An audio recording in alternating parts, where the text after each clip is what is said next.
Okay. Little obnoxious beginning music there. Thunderstruck with bagpipes.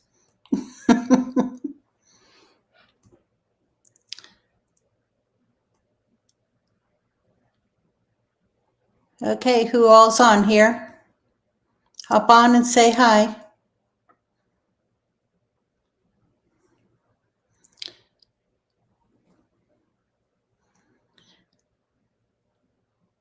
Hey, there you are, Tara. How you doing?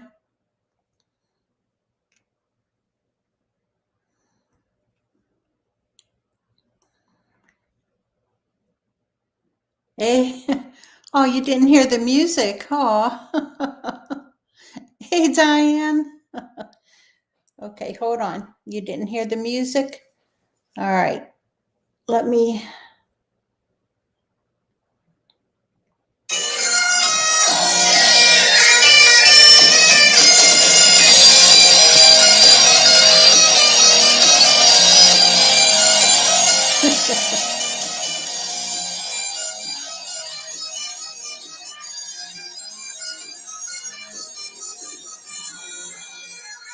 Okay, I don't want to get a copyright strike, so I cannot play the whole thing.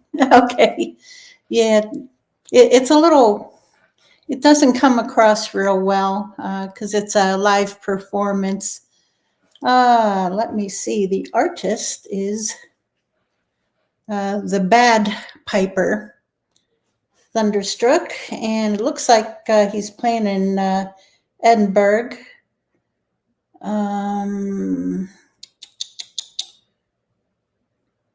Okay, in Fremantle, which I would suppose is in Scotland.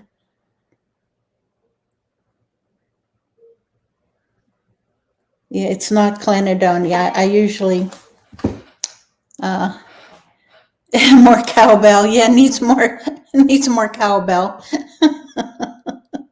Yeah. Yeah, I agree. Yeah, maybe next week I'll play Clanadonia. Oh, Fremantle is in Australia. Oh, thank you. Thank you. Yeah, that was, that performance was from 8 years ago. Yeah, I know. I love Clanadonia also. Yeah, next week I'll play a little bit of, Hamsterhead. Hamsterhead by Clanadonia. I'll play a little bit. Again, I can't get a copyright strike, so I won't be able to play the whole thing, but we'll play a little bit of Hamsterhead by Clanadonia.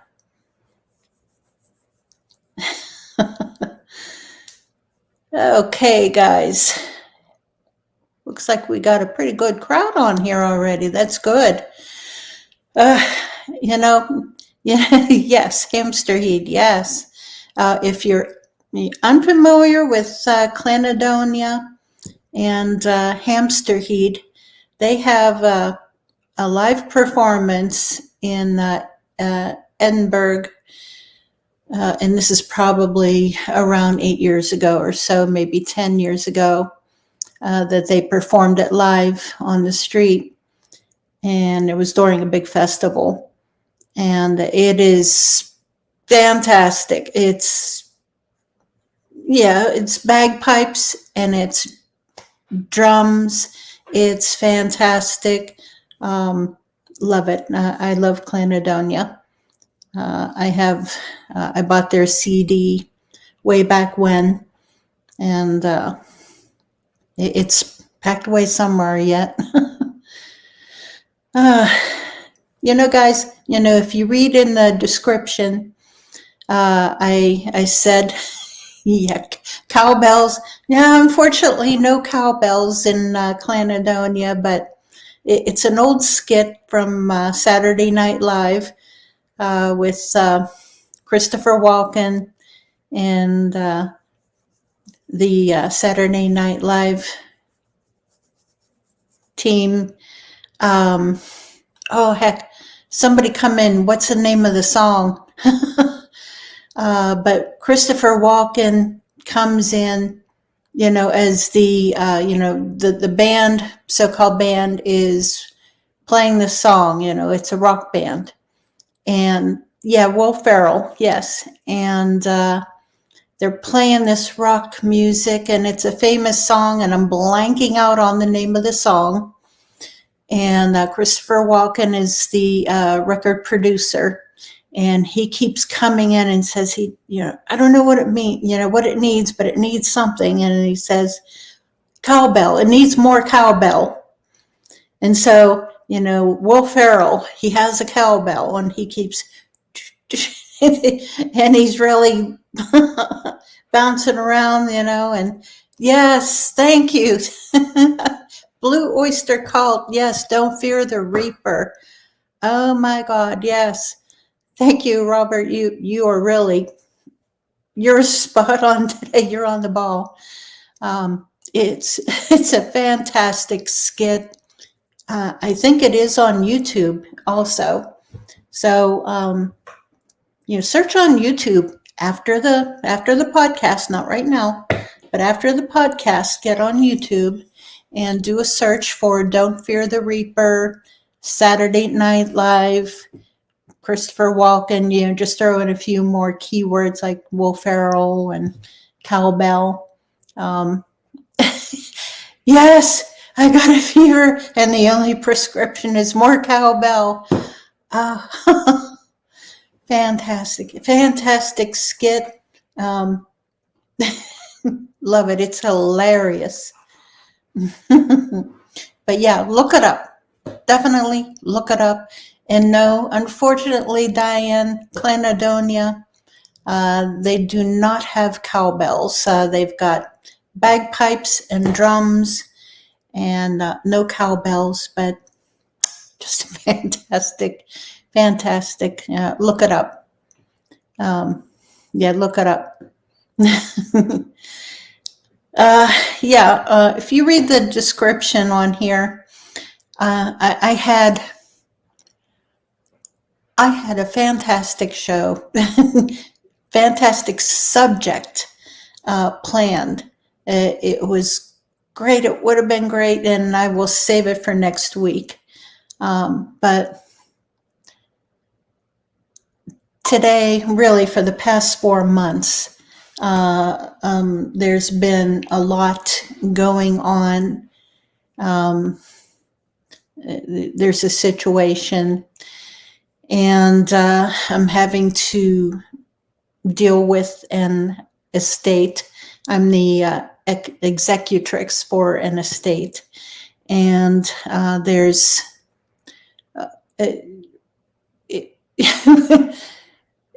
every little bit of problem that can come is happening.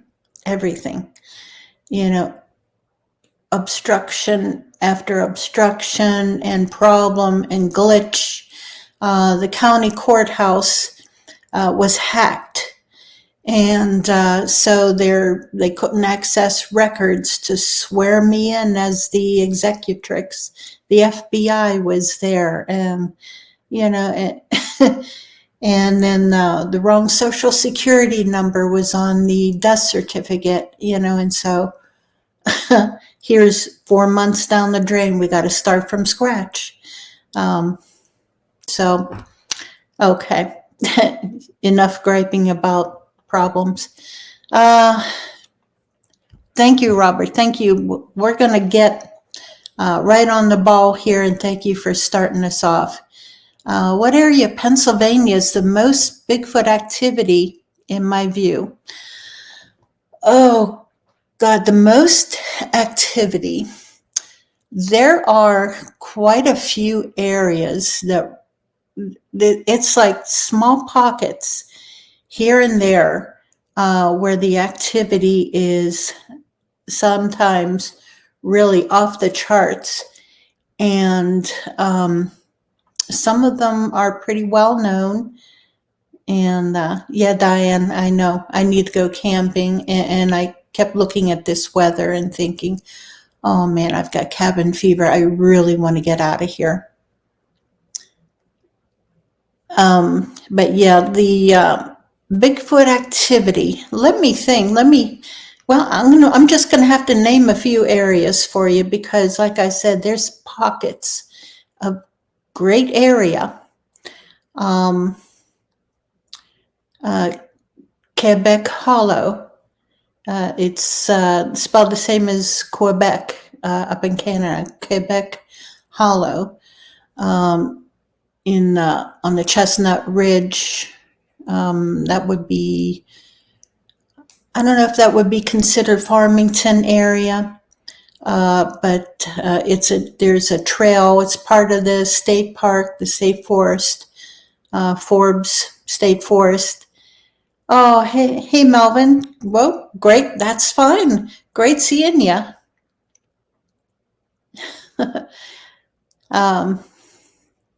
Yes, that's all right, Robert. Yeah, Quebec Hollow. There's a hiking trail that goes down. You can disperse camp down in there.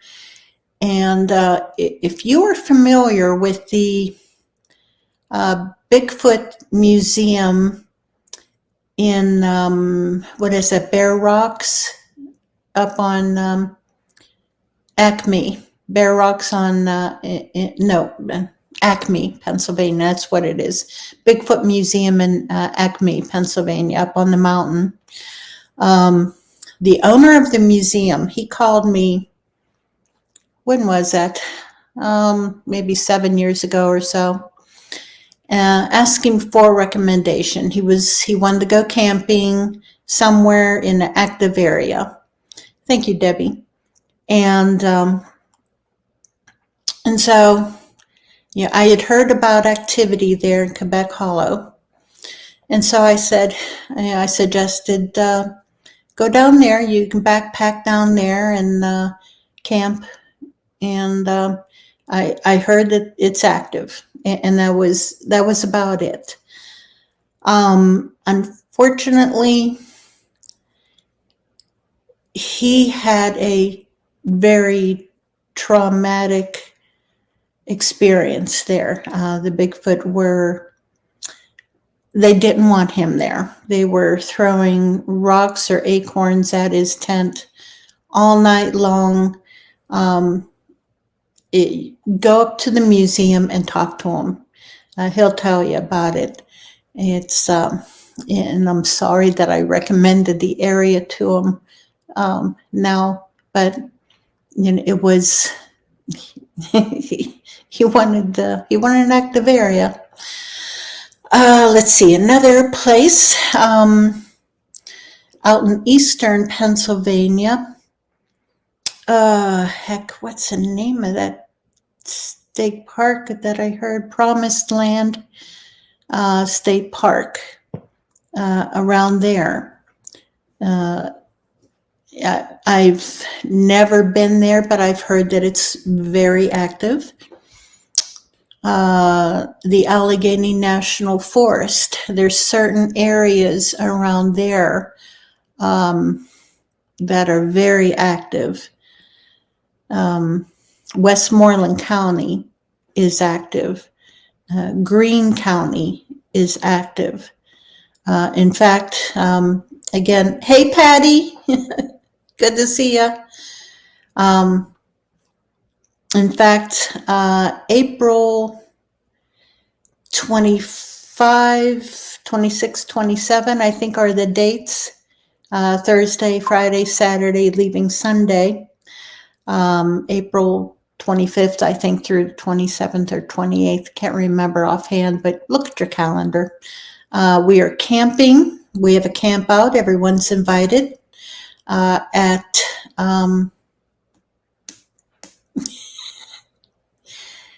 Deb, come up with the name of the park. Hey, how you doing? Donut Predator. Deb, what's the name of that park? I'm always blanking out on it. I don't know what it is. It's like a total mind block on the name of this state park in Greene County. Doggone it. And I'm sorry, guys. I'm just gonna, if Debbie doesn't come up with it, I'm gonna have to just look in my calendar like I do every week, because this happens every week. And like I said, thank you. Oh, thank you, Diane.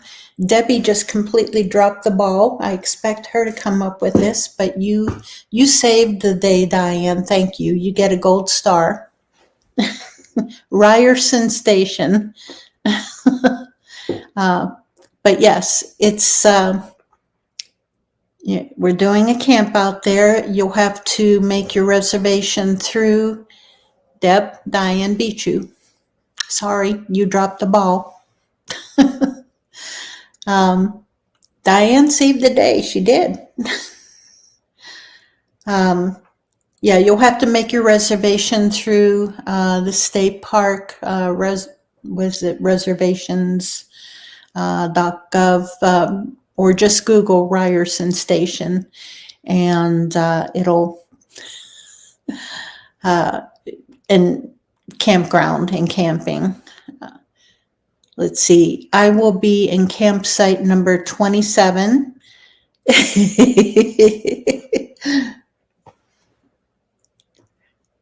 And it's, let me think, it is electric, I think. Offhand, I can't remember. I think it is electric. There are electric sites there. We have so many campouts scheduled for this year. It's hard for me to keep up with what is where.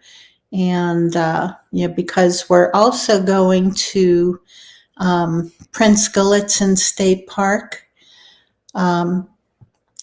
Tracy Ridge. Tara is hosting a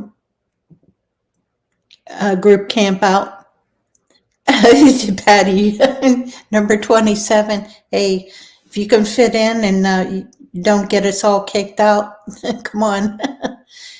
Oh, okay. Yes, electric. Thanks, Deb. And let's see, at Prince Gallitzin,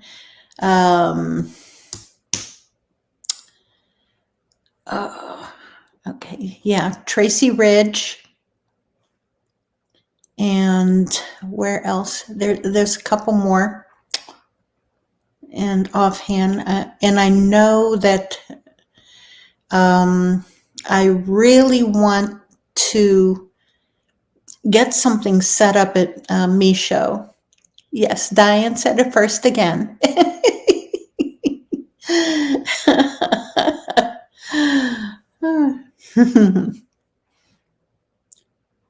Okay, thanks, Tara. Tracy Ridge is September 19th to the 22nd. Yeah, Micho, I really want to get in there. I really want to have a camp out there. Maybe at one of the larger, but we'll get that set up, and we'll figure it out, and we'll announce it on the group and on here also. So if you want to come, you'll need to make reservations. Micho State Park, that is in basically south central Pennsylvania, southwest of Gettysburg. You'd pay for a site, but you ain't staying there. Yet, Patty, you want to come? You're welcome all the time. You and your machete. Just watch that machete around people, and that doggone flashlight. Don't go shining it in. Shining it into the campers. we had a camp out, what was that, last year or year before? Can't remember. Out at, I apologize, guys. Like I said, I'm working on, just too little sleep from last night and total exhaustion. We were camping out at Salt Fork State Park last year. And in the middle of the night, I woke up to the bright flashlight, the spotlight shining in the camper, waking me up. And here it was Patty. But Patty, it was you were redeemed by that you saw something. You saw the silhouette of a possible Bigfoot. And that group campsite, on Parker Road at Salt Fork, that is very, very active there, very active. So, guys, if you camp and you want to experience Bigfoot, and you don't need to be scared there. It's juveniles there. They really do nothing there. They'll wander around, the camps, the campgrounds and so on. They may knock on your camper. That's about it. They're not nasty. They're just slightly mischievous. They really aren't bad, which is, it's a great place as an introduction to experiencing Bigfoot. And Salt Fork State Park, the group campground out on Parker Road. If you want to have an introductory experience of Bigfoot, you go there.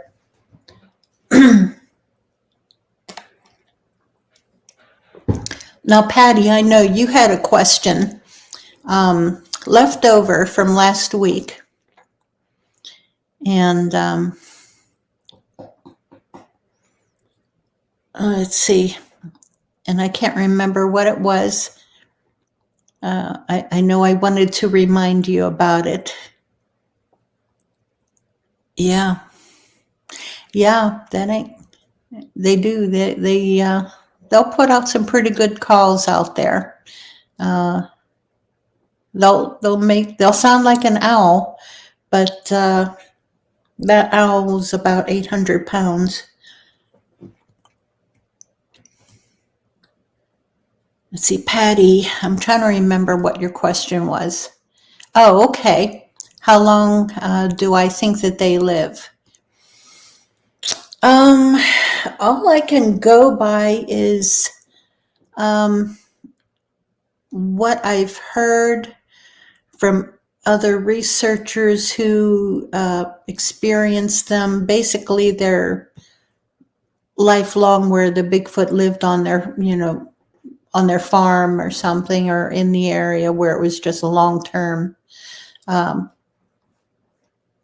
habituation, not with food, no feeding, no food, just that they coexisted per se in the area, on the property.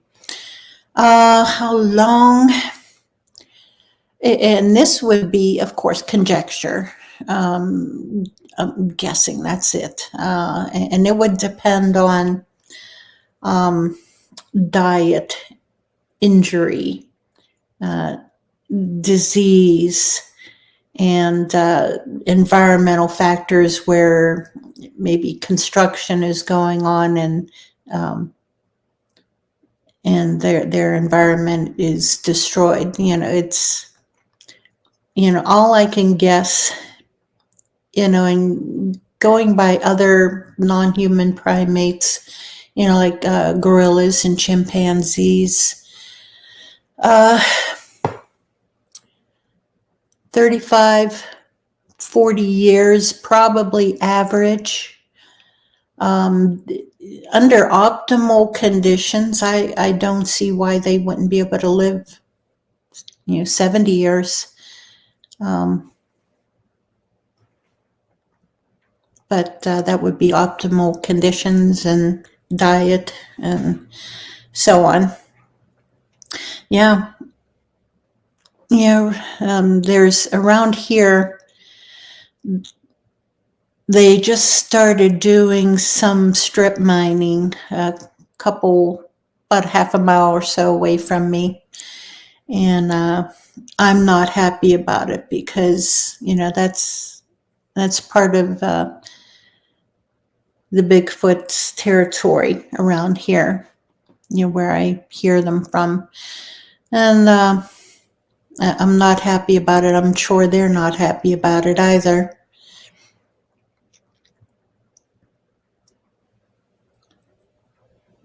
Yeah, I'm just hoping they don't, there was what was it, 99, I think, acres were for sale just down the road from me a few years ago. And boy, I wish I would have had the money to buy that. I'm really hoping that they do not do any strip mining there. There's a lot of limestone around here. 70 to 80 years, Patty. But again, that would be optimal, under optimal conditions. Yeah, I don't see why not, with no disease, a good, healthy diet.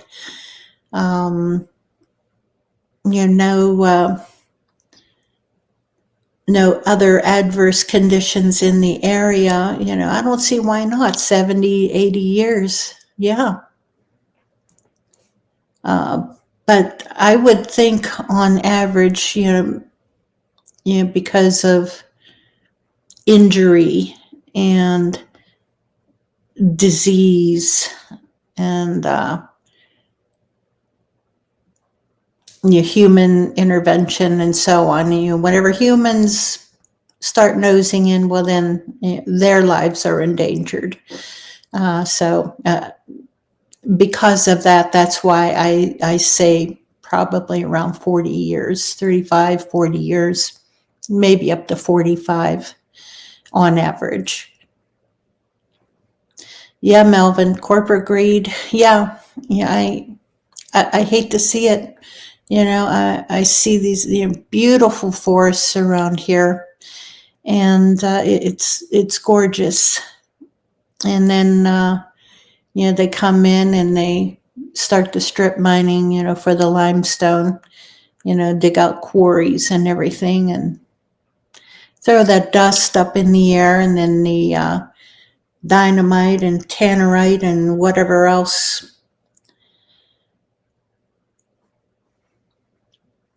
Yeah, 60, 80 years. Yeah, with optimal conditions. Yeah, Melvin, I agree. Patty, yeah, I heard about that fracking in Salt Fork State Park.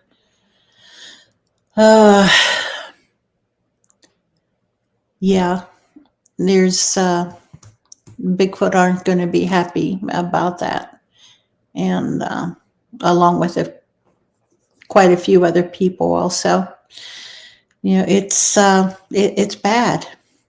And I'm not against the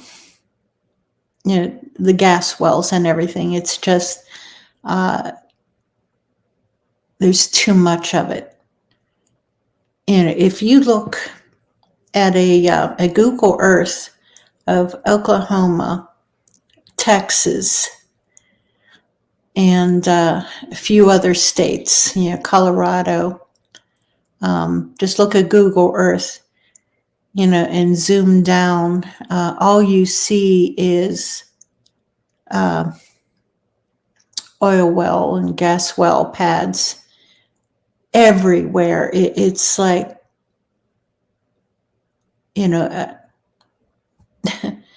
like a block away from each other. They're everywhere. And I follow a YouTube channel called Dutch Sense, And he reports on earthquakes around the world, and he also tracks earthquakes and how they follow the tectonic plates, the continental plates that reach around certain areas, and it follows down along the coastline from Alaska all the way down through California, of course, the San Andreas Fault, all the way down through Central America, and all the way down to the tip of Argentina. And you think about the Ring of Fire, the volcanoes, Central America, all the way down into Chile, Washington State, Alaska. There, that fracking and drilling, it adds to the pressure of what happens there, and it helps instigate earthquakes. Not deep ones, not the big, 9 point whatever. But in the range, of 1, 2, or 3, something like that. They tried to drill a well in the state game lands across the road, but suddenly left a big muddy mess. No gas pocket. Well, good. I'm glad, because that, gas wells.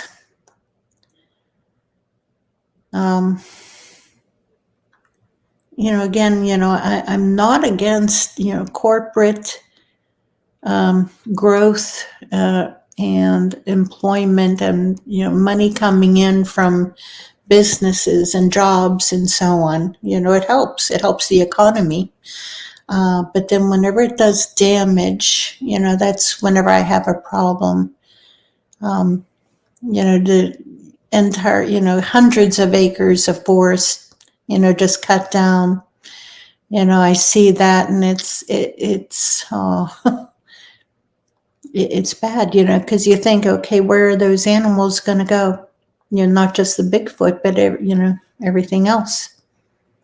They're getting pushed out of their homes, out of their territory, and they're getting pushed into us, into human developments. The deer coming in there, coyotes coming in, everything else. Humans and those, the wild animals, bear even, where we're all getting pushed in together, and it's not good. That it just isn't good. The drilling rig was big and loud and smelly. Bigfoot won't stay. It won't make them happy, I can tell you that. It won't make them happy. I've gotten reports from a few truck drivers working on the gas well pads about running into Bigfoot on the job, and they say they'll never return again. They absolutely refuse to go back. Okay, we used to drill water wells. Yeah, we, it's funny, because we built our home here in Lawrence County. Let's see, the well was drilled, I think that was early 2017, whenever they drilled the well. Either late 2016, early 2017. Well, the guy, it was an elderly gentleman, and he came onto the property, and he held 2 rods in his hand. He was what they call water witch. What else they call it? But that's how he found. He found two spots to drill by water witching, and the first spot he said, well, this spot is okay, but we can do better. And he went down a little bit further. Yeah, dowsing rods. Thank you, Tara. And he went another 20 yards, 25, 30 yards, and the rods came together. And he said, this is it. This is a good spot. And that's where they drilled. And they had to drill pretty deep, unfortunately. They found water. I can't remember at what depth, about 100 feet, something like that, 150 feet. But then he said, we struck water here, but it's not a good flow. It's too weak. He said, the result I got from the dowsing rods, we can go a little bit deeper. There's a better flow. So they went deeper, more expensive, but we got fantastic water. The water here is great. It's very good. We have a great flow. And yeah, it does. My dad used to use the dowsing rods. My husband does also for finding pipes. Yeah, Sinead came in. She's laying on the floor next to me. I've got space behind me on my chair, so she may hop up sometime while I'm sitting here. She did a little bit earlier while I was working here, but she's tired out. She had a busy day. So she may I've got a blanket on the floor for her, and she'll probably just lay there for the rest of the evening until I'm finished here, and she'll go upstairs and go to bed. She's funny. She plays and plays and plays until, she's all worn out or we're all worn out. And but yeah, oh, you have dowsing rods? Yeah, you'll have to try it. Yeah, I would think that you have a well out there, don't you?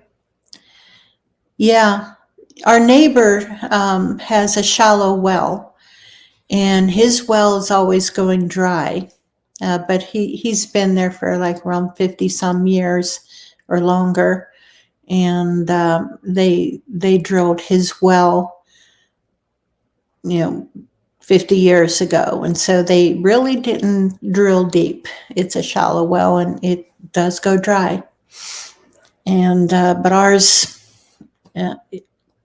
not even close. Even whenever we had a house full of people,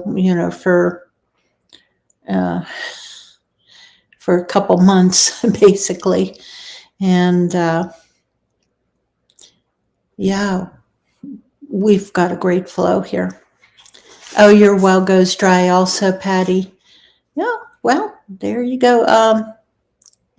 Try them out. Get your dowsing rods and walk over by your well and see what happens.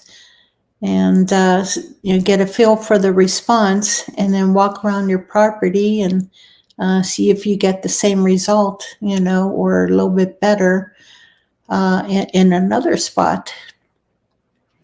I know digging a well, it was, like I said, he had to, I'm trying to remember how deep he had to dig. I think it was around 300 feet. It's a deep well. But again, we have a great flow. And boy, it was pricey. Okay, Willowwood. Okay. My dad, and I think Lou also, he just got, one of those wire hangers, coat hanger, and cut it, and that's what he used. Same with Lou, my husband. Just wire hanger and cut it into the shape of dowsing rods. Yeah, your well needs to go deeper, Patty. Yeah, I agree. But practice with your dowsing rods.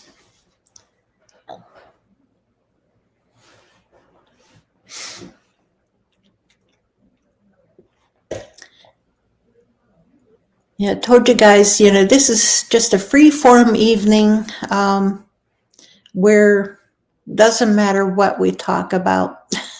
Where, like I said, I'm exhausted, and I'll save the good subject for next week's podcast. Any good reports this week? I got, let me think. I don't deal with UFOs, but I got a couple good UFO reports. And I've referred those over to Fred Saluga, who is the co-director of Pennsylvania MUFON. And they were pretty interesting. And then, talking about, there was, my sister-in-law lives in Florida. She had gotten, when was it? A few days ago, really, it was the middle of the night, around early morning, 3:30 in the morning. She got an EBS on her phone, emergency broadcast signal, where they send you a text. And she got that around 3:30 in the morning. Yeah, Patty, yeah. Where the EBS said something strange, really just off the wall strange. It said, don't go outside, and keep your curtain closed. Keep your curtains closed. Don't look out the window. Don't look outside. Don't go outside. And it's like, what? What the heck? It reminded me, made me think, okay, did those 10-foot aliens from the Miami Mall, did they make their way up to Jacksonville, Florida? What's going on here? And I haven't found out anything else, so, if anyone else hears anything, give me a heads up. There's just some really weird things going on. On my Facebook page, I asked a question as to if you could think of any movie that would describe what's going on right now in the world, what movie would you say resembles what's going on in the world? And all kinds of great suggestions came up. Idiocracy, and can't remember what all was suggested, but some great titles. Me personally, I thought the movie They Live, and combine two movies into one. They Live and The Matrix. Combine those two movies into one, and in my humble opinion, that's the world and the high strangeness just going on It's just crazy. The world is crazy. Mel Gibson, yeah, the movie Signs. Do you mean? Yeah. Yeah, I think he starred in the movie Signs and a few other ones. It's just craziness, craziness. Um, if you follow, like the government reports on UFOs, how they're slowly releasing reports. And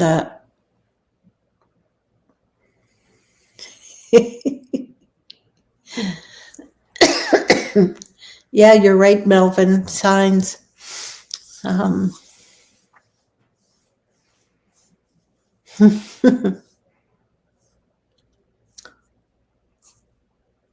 Come on, guys. Questions. Tell me, what do you want to talk about? Patty and her machete. That's what you want to talk about. Patty.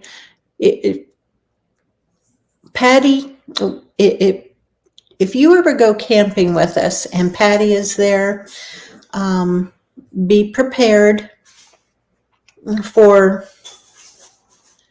an adventure. Patty is, I love you, Patty. I do. I love you dearly. Patty is a hoot. She just brings life. That's about all I can say. Patty brings life to a dog party. Oh, okay. You have a friend said she saw a shimmer man walking the woods. Interesting.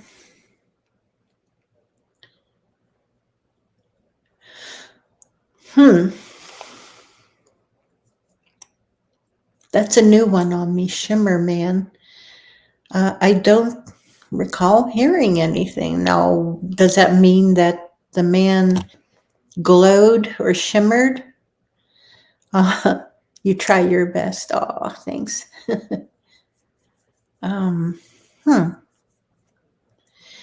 of reminds me of one of those Outer Limits episodes, where there's this glowing alien or thing from another dimension that comes through, and all it does is you see an outline and it glows.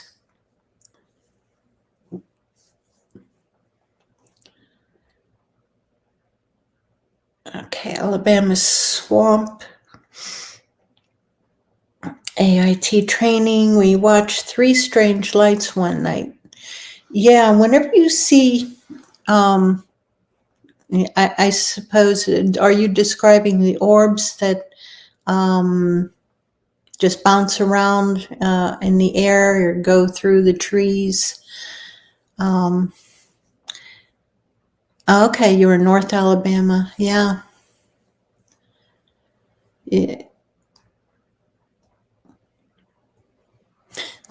Predator.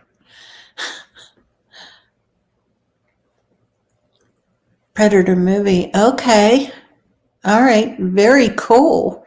That is very cool, Patty. Was that around your area?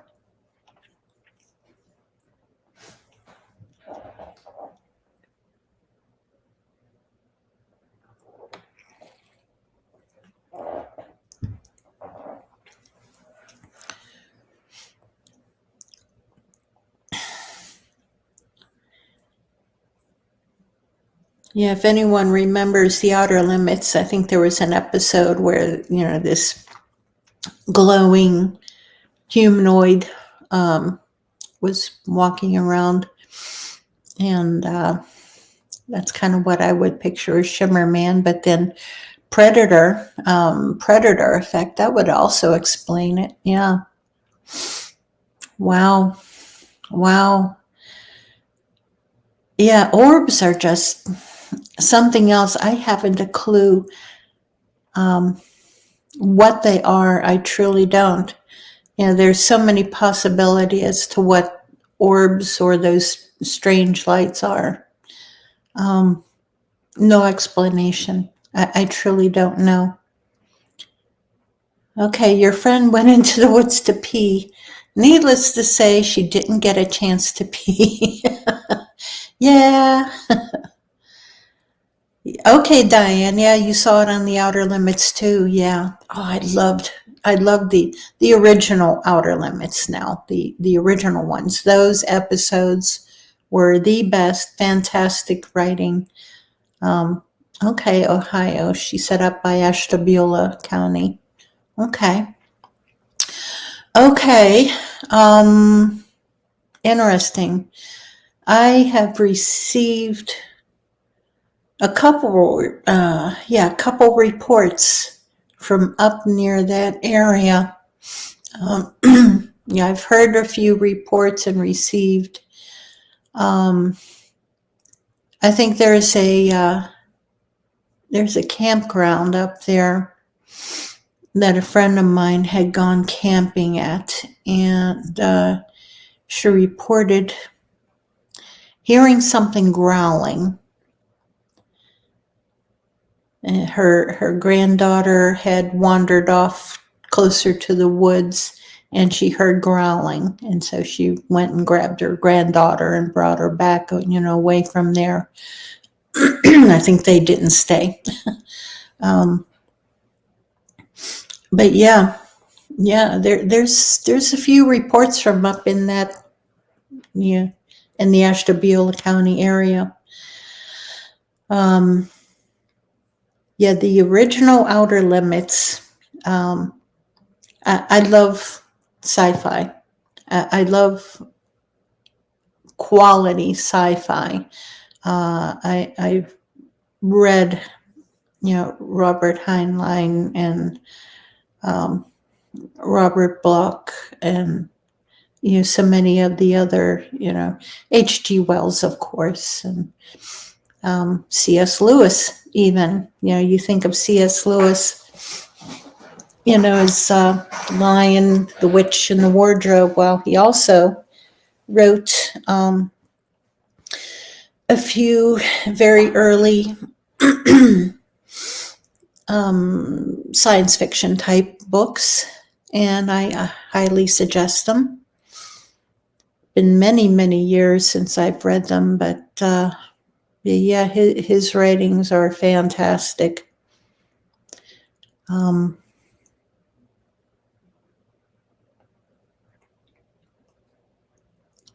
She never told anyone till she saw you were wearing a Bigfoot shirt one day and told you her encounter. Not even her mom knew. Wow.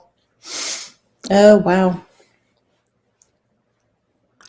Yeah, you go into the woods and you think you're just going to have a nice little hike. Go into the woods to pee.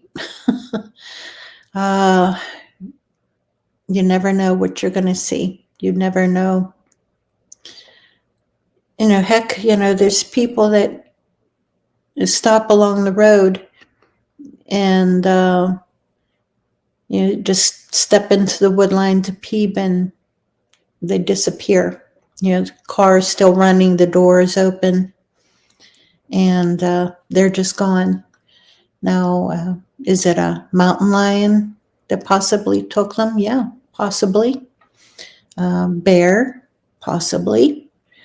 Something else, a rogue, dangerous Bigfoot or dog man or something else, another cryptid. There's a lot more out there than what people know.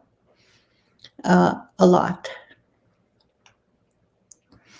Not just Shimmer Man or Bigfoot or Dog Man. Okay, you no longer go into the woods without caring. Yeah, as much good that'll do. Against, it'll possibly scare off a bear or panther, mountain lion. Bigfoot they know what a weapon is. They're familiar with it. They know what a gun will do and the harm that can be done. They can be killed, by it. But, like a bear, a pistol really isn't going to do much, more than just piss it off.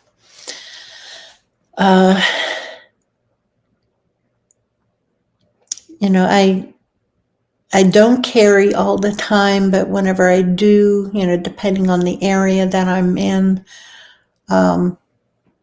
it's, I carry more really for what I term the hairless bipeds, humans.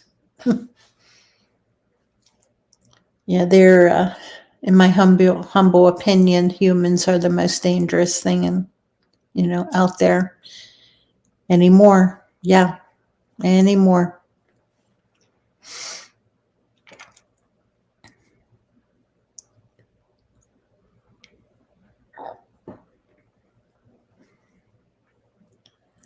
Yeah, there's a lot of crazy things out there. I think a couple weeks ago we were talking about the little people, how there's reports of little people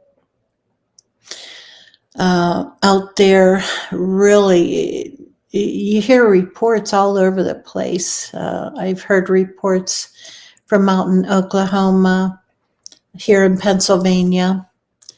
Yeah, protection. Yeah, that's about it. Like coyotes, it'll scare off coyotes and so on.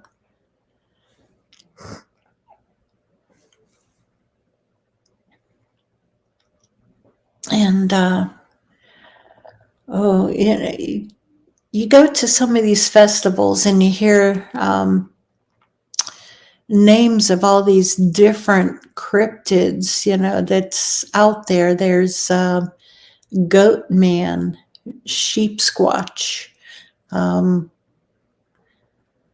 shimmer man. There's just shadow people, ghosts, trolls, goblins. Yeah, you think of the ancient names that these went by, over in Eastern Europe, trolls. You pay toll to the troll, you can't cross the bridge until you pay the toll, because the troll lived under the bridge. Now, black-eyed children, yeah.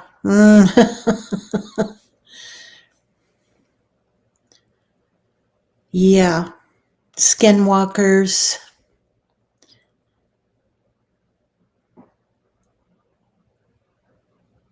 Yeah.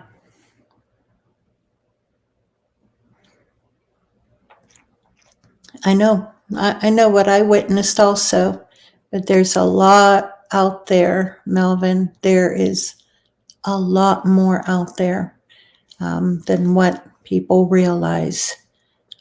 Not just Bigfoot, not just Dogman.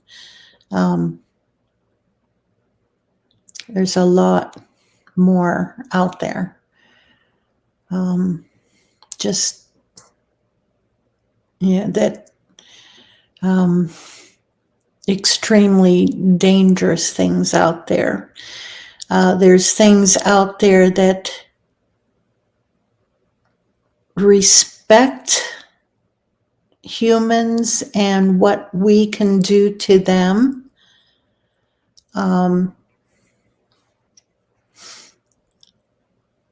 But then you run into the wrong one at the wrong time, just like any human, you run into someone the wrong place, wrong time.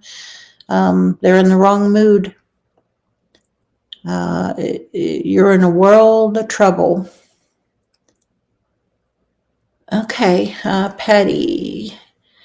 What I saw going through the woods one day wasn't an orb. It was a solid, like silver ball floating straight through with a glint of sunlight hitting it, not an orb. Oh, that's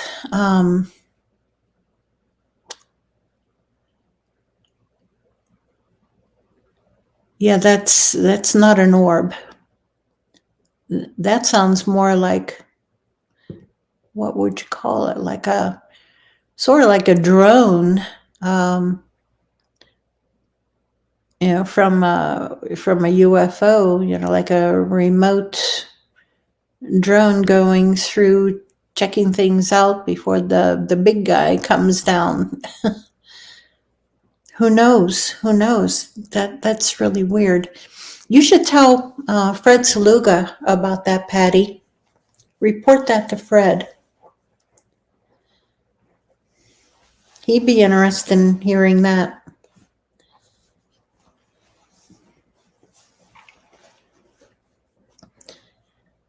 Because if it's not a orb, which is light, maybe plasma type.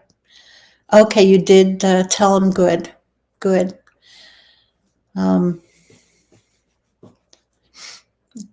I know I wanted to talk to him.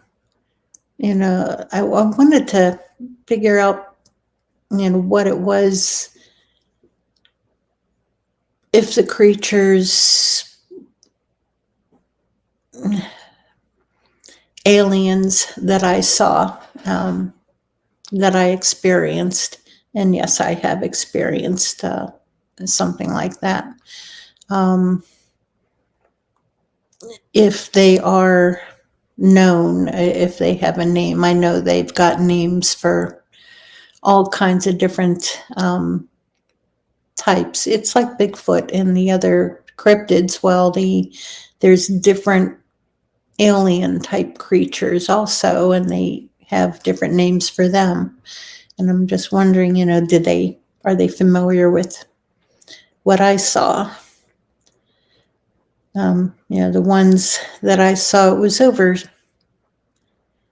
years. At nighttime, I would wake up middle of the night and see these, a creature, like a 3-foot tall, gray-skinned, round head, huge black eyes, space creatures, not a cryptid, but I would describe it as a alien that I would see, and like I said, this lasted for years.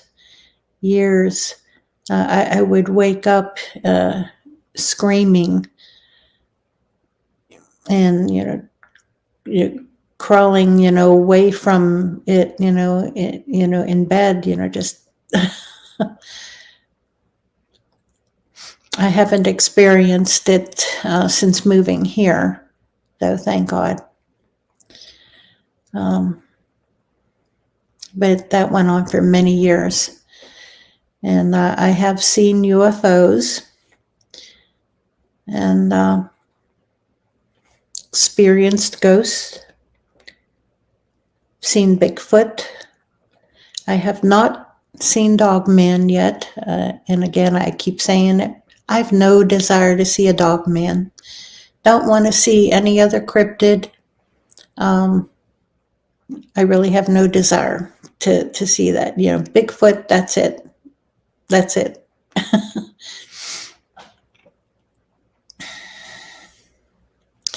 Yeah, Patty, that would be the strangest thing.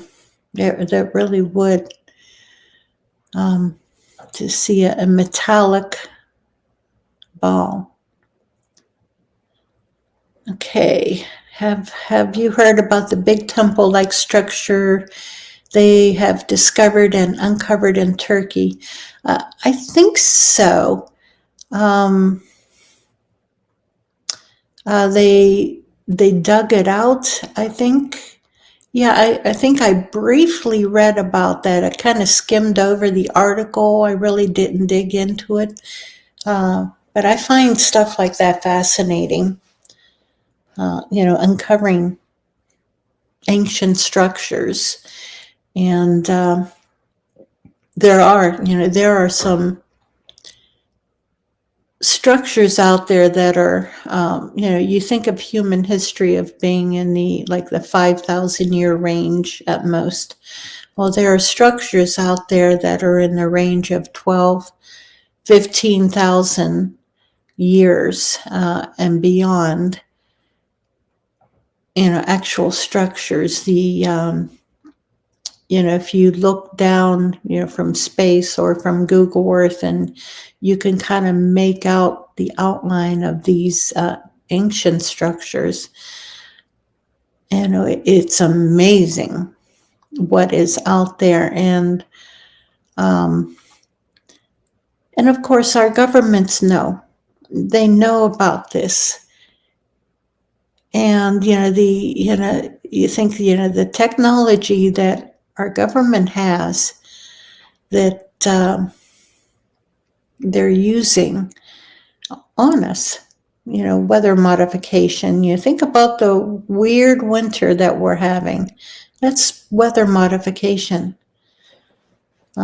This is not natural.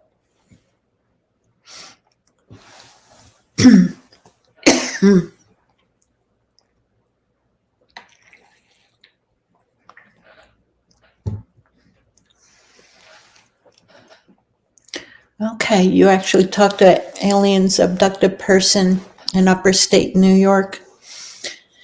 Yeah, that's the stories are compelling. I don't think I was abducted. At least I pray I wasn't. I wouldn't be able to say yes or no to that. I don't think. I don't have any memories of anything like that.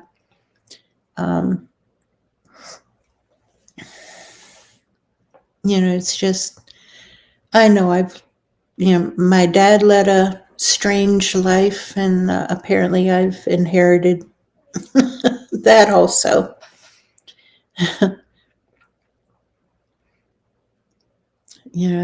What is that? An ancient Chinese, could you call it a blessing, wish, or a curse? May you live in interesting times. And that could go all kinds of different ways, Okay, the Anunnaki. Okay. They were mentioned in the article you read. The sand that covered the whole temple was from 400 miles away. Wow. Yeah. Oof. Yeah, there's, I know I've spoken about this also a few episodes back. Alexander Sitchin. He's an author. He wrote about the Anunnaki. I've read his books, 20 some years ago. About 20, 24 years ago. Okay. Back in 2000, 2001.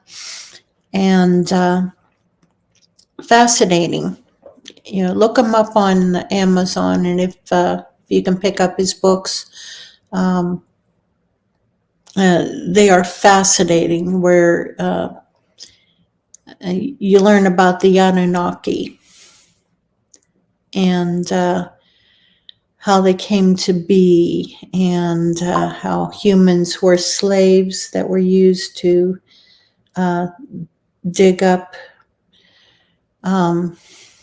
gold, and how the humans rebelled, and this is all ancient history, ancient.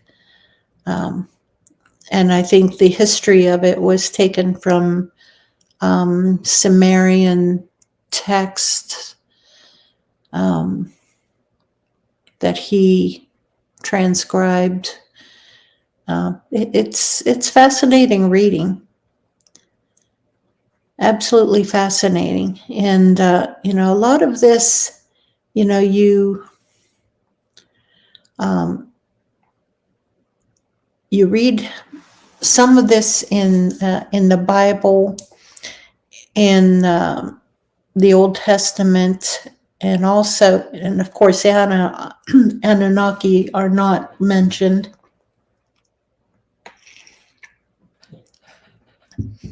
But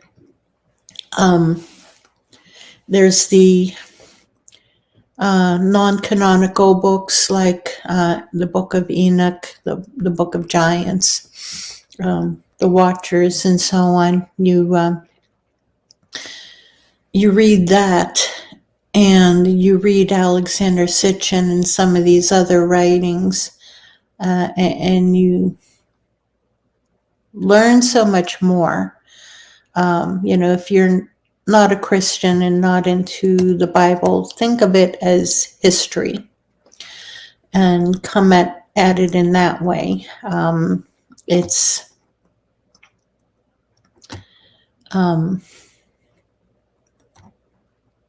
learn about history, by reading it, but then you also learn about Christ's love, while you read it also.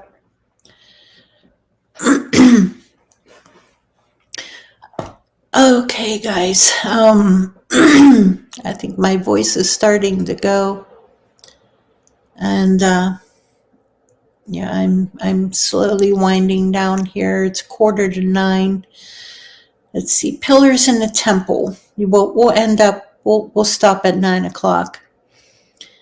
Pillars in the temple, very large, had strange animals carved in each one. Also mentioned there's a lot more pyramids buried in Egypt. I don't doubt that. Yeah, buried underneath those sands. Okay, you watched Ken Johnson teaching about the Book of Enoch. Yeah, yes. Oh, good night, Tara. Thank you for joining us. I'm so glad you were able to get in here. Looking forward to seeing you in April. Yeah, Ken Johnson, and there's another YouTube channel that I just discovered this morning. I was watching. Fascinating, just absolutely fascinating, learning more in depth, about Bible history and about Christianity and the Old Testament and Hebrews, and again, the Book of Enoch and the all the correlating texts in both the Old Testament and the New Testament. Jesus mentioned Enoch. So it's not a book that was just, pulled out of the air in modern times or anything. They discovered this in the Dead Sea Scrolls.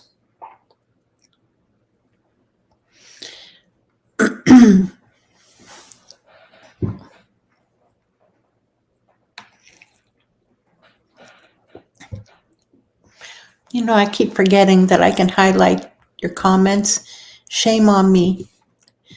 There we go.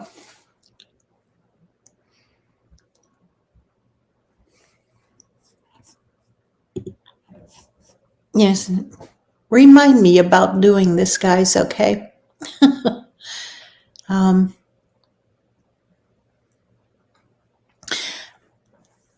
who was it? I know. Tell you what, let me look. Let me look in my YouTube history, and I will let you know. Okay. YouTube. Let me turn the sound down because I don't want it to be blasting. Okay, wasn't on that one. That was different account. Yeah, it was that one. Okay, history. Come on. History. Okay.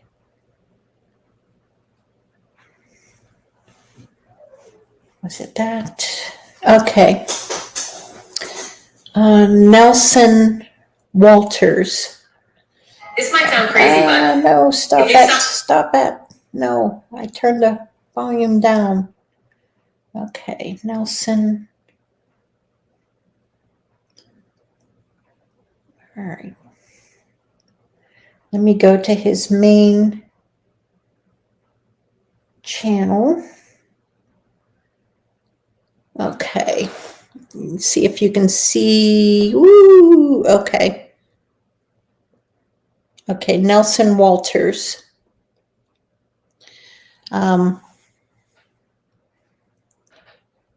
He's got a good channel. I am enjoying the different things that he's talking about. You know, it's fascinating.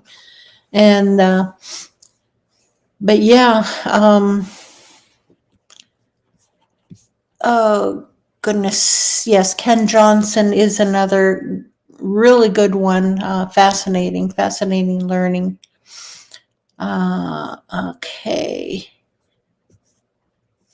Okay, let me scroll down here. Okay, Sand Mountain, yes.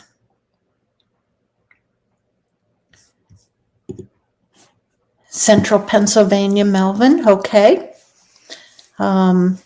Yeah, if you can come to our Prince Gallitzin camp out, I hope that you'll be able to.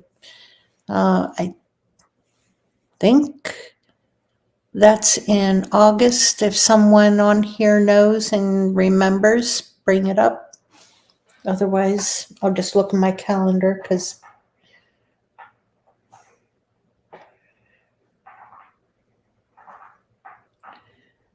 March, June, July. Let me look. August. Come on.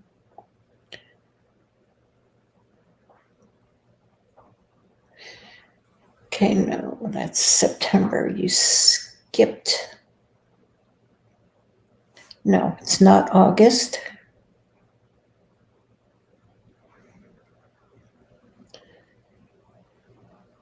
That's not it. July. Okay, end of June. The last weekend in June is Prince Gallitzin. Oh, thank you, Diane. Yes, Diane saves the day again. Yeah, if you guys, if you could, yeah, if you're able to come into, any of our campouts, same with you, Donut Predator. And Donut Predator, who are you? In real life, do I know you? And I know these nicknames on here on these channels, it kind of throws you off. Or is that Greg House, Donut Predator? Okay. Yeah, we, let me think. Yeah, there's, the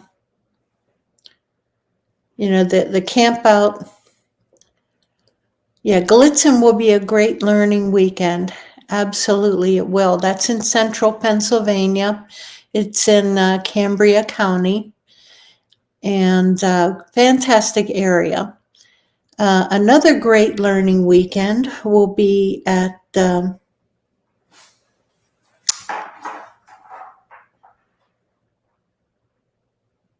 Ryerson Station, the one that I keep. Oh, okay, Kenneth Mayhall. Okay, thank you, Donut. Um,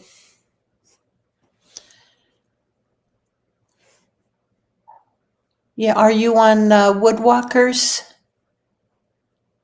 or the Beast Facebook page?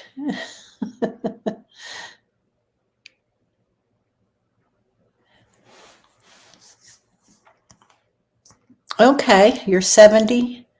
Okay, yeah, if you're on Facebook, Ken, get on the Woodwalkers if you're not already on there.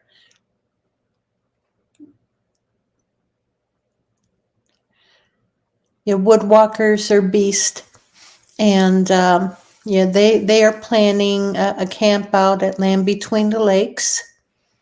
That is early April, April 5th through the 7th at Land Between the Lakes. Okay. And a few of us will be there also. My sister and I will be at Land Between the Lakes, and Tara will be there also. Diane, I'm not sure. Yeah, Diane will be there. Possibly a few others. Oh, okay, great, Ken. That's wonderful to hear. Look forward to seeing you there, meeting up with you and everyone else at LBL. I love it down there. Absolutely love it. It is fantastic. And yeah, Ryerson Station at the end of April. Tracy Ridge, Prince Gallitzin, and then Micho State Park. Again, we don't have anything planned. I really want to get in there and plan a camp out. It's because it's another active area that I really want to get into, and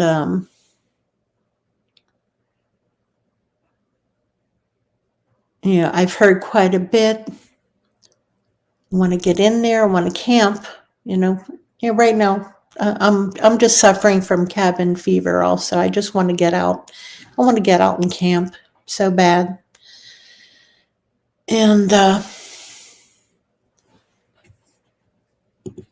that's great. Let's see what else we got here. All right. Anything else, guys?